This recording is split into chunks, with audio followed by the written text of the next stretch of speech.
તો સ્વામિનારાયણ સંપ્રદાયના સોખડાના સ્વામી હરિપ્રસાદજીના પ્રાગટ્ય પર્વ નિમિત્તે અમદાવાદમાં હરિપ્રબોધમ યુવા મહોત્સવ અમદાવાદના ઓગણજ ખાતે યોજાયો હતો।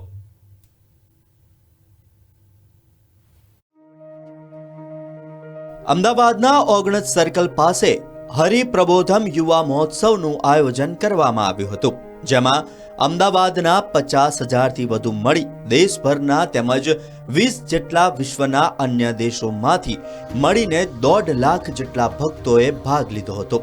આ કાર્યક્રમ માટે 350 વીઘા જગ્યામાં પાર્કિંગ સહિત સંપૂર્ણ આયોજન કરવામાં આવ્યું હતું। આ કાર્યક્રમ દરમિયાન નિઃશુલ્ક medical checkup camp, blood donation camp, અંગદાન સંકલ્પ અભિયાન, સ્વચ્છતા જાગૃતિ અને સંકલ્પ અભિયાન, વૃક્ષારોપણ તથા વૃક્ષ સંવર્ધન અભિયાનના સહિતના કાર્યક્રમો યોજાયા હતા। હરિપ્રબોધમ પરિવાર વતી સાધુ ગુરુપ્રસાદ દાસ તાંતરના જય સ્વામિનારાયણ। આપ સૌ અત્યારે જોઈ રહ્યા છો કે લગભગ 1.5 લાખથી વધુ યુવાનો આજે એક અભૂતપૂર્વ પ્રભુ ભક્તિ, ગુરુ ભક્તિ અને રાષ્ટ્રભક્તિનો સુભગ સમન્વય સાથે હરિપ્રબોધમ યુવા મહોત્સવ જોઈ રહ્યા છે।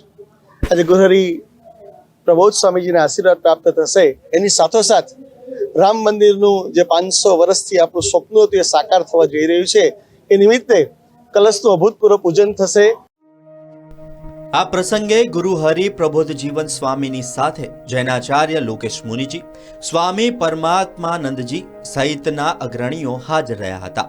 વધુમાં મહોત્સવના દિવસે એકાદશી હોવાથી આવનારા તમામ હરિભક્તો માટે તથા આમંત્રિત મહેમાનો માટે પાકા ફરાળી ભોજન પ્રસાદની વ્યવસ્થા પણ કરવામાં આવી હતી। તેની સાથે જ સાંસ્કૃતિક કાર્યક્રમોમાં મહોત્સવ માટે ખાસ ભક્તિ નૃત્ય, સત્સંગ અને સંતના સ્પર્શથી યુવાનોના જીવનમાં કેવું આમૂલ પરિવર્તન આવે છે તેનું દર્શન કરાવતો ભક્તોના જીવન પ્રસંગો પણ દર્શાવવામાં આવશે।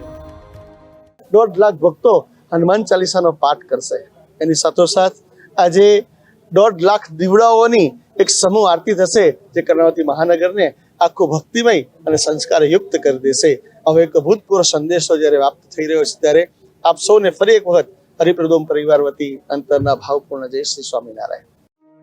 આ હરિપ્રબોધમ યુવા મહોત્સવનો હેતુ છે કે યુવાનોમાં ચૈતન્ય, ચારિત્ર નિર્માણ થાય, યુવાનો જીવનમાં નાસીપાસ ન થાય અને ખોટા રસ્તા ન અપનાવે તેવો સંદેશ આપવાનો છે।